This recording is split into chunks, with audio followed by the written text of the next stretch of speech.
Hollywood సినిమాల రాబరి సీన్లు చూస్తుంటే వారే వా వాటే క్రియేటివిటీ అని షాక్ అవుతుంటాం. హిందీలో ధూమనో ఇంకేదో సినిమాల్లో చోరీ సీన్లు చూస్తే ఏం తెలివితేటలు అని నోరు తెరుస్తాం. కానీ వీళ్ళు పట్ట పగిటిలి నట్ట నడి రోడ్డు మీద చేసిన దొంగతనం చూస్తే కడమయన్ని బలాదూరే అంటారు బరాబర్. ఇద్దరు మోతేవాళ్ళు స్పీడ్ గా పోతున్న లారీ మీద ఉన్నారు కదా, లారీలకెళ్ళి ఓ మూట తీసి కింద పడేసిర్రు.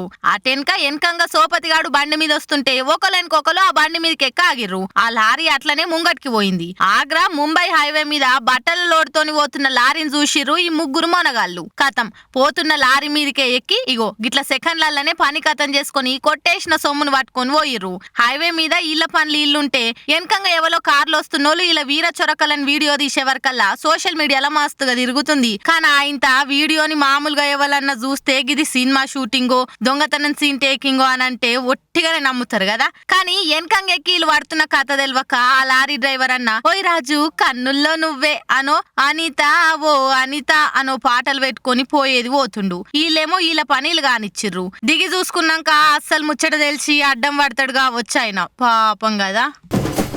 ఏపీలా ఎవరు పవర్లకు వస్తారు, ఎవరు సీఎం సీట్లో కూర్చుంటారని అందరు ఎట్లెదురు చూస్తున్నారో గదే రేంజ్ లా పిఠాపురంలో పీకే గెలుస్తాడా లేదా, జనసేన జెండా ఎగురుతుందా లేదా అని కూడా చూస్తున్నారు.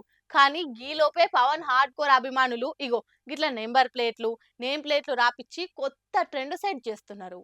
పోయినసారి 2 జాగాల్లో పోటీ చేసి ఓడిపోయిండని పంకపాటిలు వంక పెట్టి తిడుతుండే వరకలా 5 ఏళ్లు అనగబట్టుకొని ఉన్నారు పవర్ స్టార్ అభిమానులు. ఈసారి కూటమి గట్టి పొత్తుగూడి పిఠాపురంకెళ్ళి నిలబడే వరకలా పవన్ గెలుచుడు పక్కానే ఆయన ఫ్యాన్స్ ఆశతో ఉన్నారు. ఇక అవతలంగా ఏదో ఎట్టికి ఎవరో మామూలు క్యాండిడేట్లు ఉన్నారా అంటే అట్లా కూడా కాదు. వైసీపీకి వెళ్ళి వంగగీత నిలబడు, ఆమెను గెలిపిస్తే డిప్యూటీ సీఎం చేస్తా అని జగన్ మాటిచ్చే వరకలా పోటీ ఇంకింత టఫ్ అయింది. ఇక రిజల్ట్ రాగానే జూన్ 4 తారీఖు నాడు జూలిడిచిన సింహాల లెక్క మన ప్రతాపం మీద చూపిద్దామని పవన్ ఫ్యాన్స్ కొందరు ఎగ్జైటింగ్ ఎదురు చూస్తుంటే ఈ లోపు ఇంకొందరు పవన్ భక్తులు ఇగో ఇట్లా నెంబర్ ప్లేట్లు కార్లకు స్టిక్కర్లతో తిరుగుతున్నారట. పిఠాపురం ఎమ్మెల్యే గారు తాలూకా అని రాపిచ్చి ఏపీ పాలిటిక్స్ లో ట్రెండ్ ఫాలో అవడు కాదు, సరికొత్త ట్రెండ్ క్రియేట్ చేస్తున్నారు. మరి పార్టీ పెట్టిన 10 ఏళ్ల సంధి 10 అనేదే లేకపాయ పవన్ కు. ఎంతమంది ఫ్యాన్స్ ఉన్నా ట్వీట్లు వేస్తారు కానీ ఓట్లేరని కూడా సోషల్ మీడియాలో మస్తు మాటలనే. దాంతో ఈసారి పిఠాపురంలో గెలుస్తారా లేదా అని కాదు, ఎంత మెజార్టీతో గెలుస్తారా అనేది అసలు సవాల్ అనుకుంటా ఫ్యాన్స్ పోస్టులు పెడుతున్నారు. మరి ఈ రేంజ్ అభిమానం చూపిస్తున్న ఫ్యాన్స్ కళ నెరవేరుతుందా, పవన్ ఆశ తీరుతుందా, పిఠాపురంలో జనసేన జెండా ఎగురుతుందా అనేది జూన్ 4 తారీఖు నాడు కుల్లా తెలిసిపోతుంది ఇక.